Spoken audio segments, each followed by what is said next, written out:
the sheriff for 42's County, which is along the Arizona-Mexico border. Sheriff, as always, appreciate your time this morning. We had heard from the federal government, from the Secretary of Homeland Security, that it was going to be chaotic and the Biden administration's plan on immigration was going to take some time. Are you seeing that play out right now in your county? Marty, thanks for having me again. Let me say what we're seeing playing out, and that is a border in crisis disaster mode. There's no doubt about it. What's coming across in Yuma, which is Sheriff Weather and I talk, Texas, and also here, and what we're dealing with is not manageable control. I mean, what he's stating are hollow words. They're shallow words by the Secretary. We do not have a plan. Secretary Marcus keeps talking about this plan. I've heard Title 8. Title 8 is a statutory authority that immigration CBP's had for years. I mean, that's what they work off of. So if that's your plan, that is basic in nature. What is the plan to address the surge? What is the plan to address border security, which has been lost in this whole conversation? So I always ask the question, who has the better plan? The transnational organizations, the criminal cartels that are pushing a lot of this, drugs, the trafficking, to include the smuggling, or Secretary Marcus, who has not shared the plan with us? Right. And that's the biggest problem, right? The component that if the plan doesn't trickle down to the people like you who are on the front lines and your deputies wake up every day and are dealing with the cartels and illegal migrant crossings, then what? What is the structure? I mean, has it always been like that you're hearing, as you told me last time through the media, the plan? That's still what we're hearing. I still do not have a plan. I mean, we had a meeting yesterday. We applauded our border patrol agents, all the police chiefs in my county and law enforcement, just for what they're going through. I really wish, Marty, that the opportunity would rise that the border patrol agents working on the border from Texas to California could get on your show and tell you exactly how fractured it is, because I hear it every day from them and how frustrated they are. So when Secretary Marcus gets up there and says all these comfort words, he's very good at the Webster Dictionary.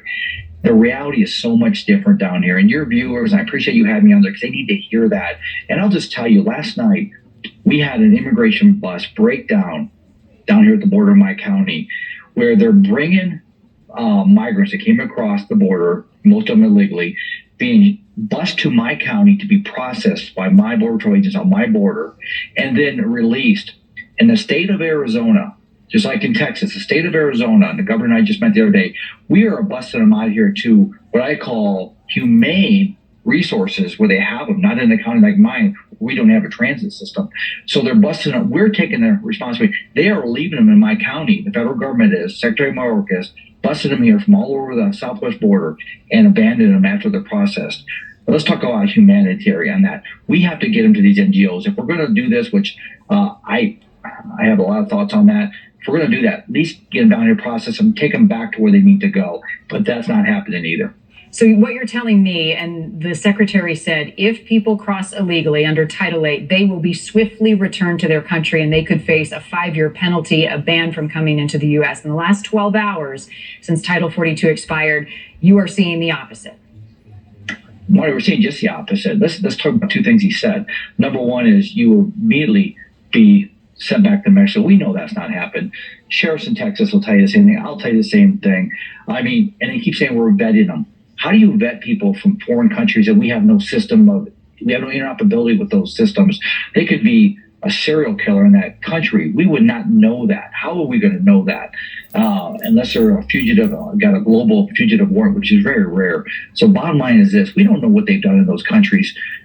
I was told by an individual from Texas the other day that they had an individual 20-year-old come in, say, I was looking for work. He was processed without even claiming credible fear of asylum.